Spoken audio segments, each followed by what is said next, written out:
Bom, então, nesta aula nós vamos falar sobre números primos.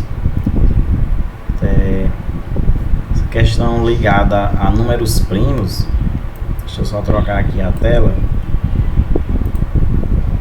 Vejam bem, um dos enigmas ainda da matemática, né, falar sobre números primos, pela questão da complexidade de um algoritmo, né, de uma forma de revelar qual seria, por exemplo, o maior número primo, né, descoberto até hoje. Então, assim, existem várias teorias a respeito dos números primos, mas nós vamos trabalhar com apenas um pequeno conjunto de números primos que nos dê suporte para outros conteúdos na sequência, né? A questão da fatoração, nós vamos trabalhar a fatoração ou a decomposição em fatores primos. Nós vamos trabalhar também o cálculo do MMC e do MDC, que são aulas posteriores. E para que a gente trabalhe esses objetos de conhecimento, nós precisamos ter uma noção básica do que são números primos, né? Então, como a definição, vocês podem ver aqui, os números primos são números naturais, né?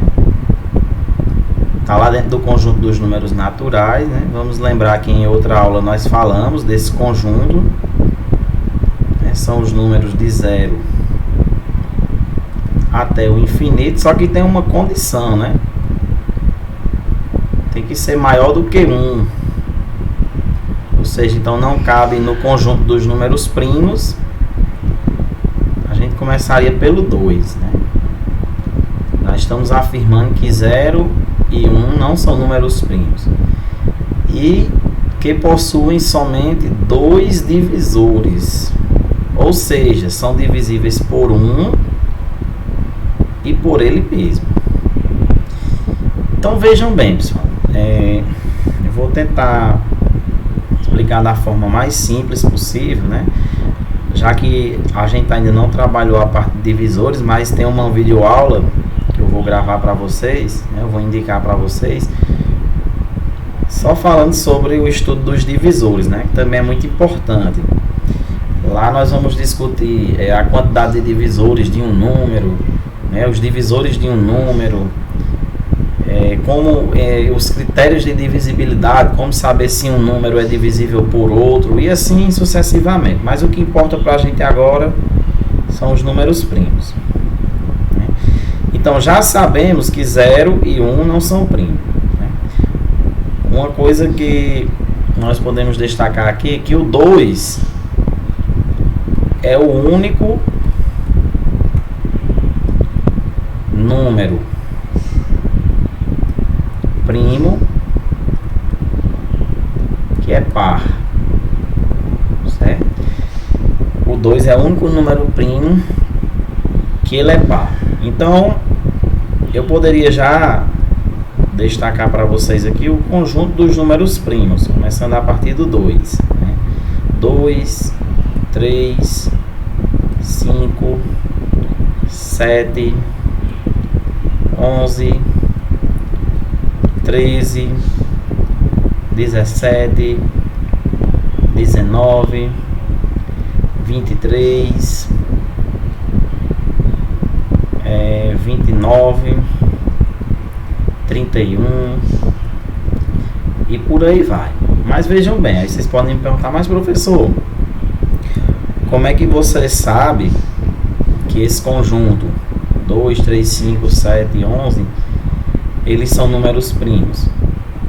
Pela definição aqui, né? Tem que ter 2 divisores, 1 e ele mesmo. Eu posso dizer para vocês que 4 não é primo, né? Por que 4 não é primo? Porque 4 tem 3 divisores. Quem são os divisores de 4? Vou colocar aqui. 4 pode ser dividido por 1, por 2 e por ele mesmo. Então, o 4, ele tem 3 divisores naturais, né? 3 divisores naturais. O 6 também não é primo, porque 6 tem 1 como divisor, o 2, o 3 e o próprio 6. Então 6 tem 4 divisores naturais. Então lembrem a condição: para ser um número primo, só pode ter 2 divisores. Se eu pegar qualquer elemento desse conjunto aqui, desse conjunto, o 2 é primo, porque os 2 só tem 2 divisores, né? Que é o 1 e ele mesmo. O 3 também é primo, porque 3 só tem também 2 divisores, que é o 1 e ele mesmo. Esse conjunto, certo? Conjunto pequeno, nós vamos precisar bastante dele.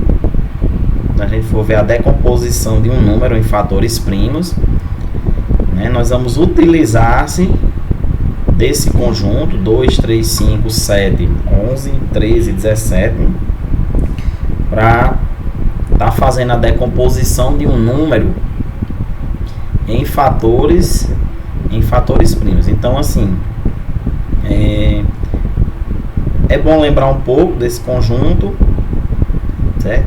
Não sei se decorar seria a forma correta, mas é importante que vocês aprendam pelo menos aqui os primeiros elementos, né?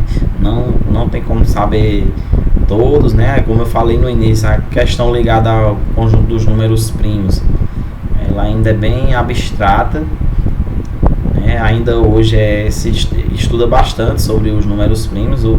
Matematicamente ainda não foi possível determinar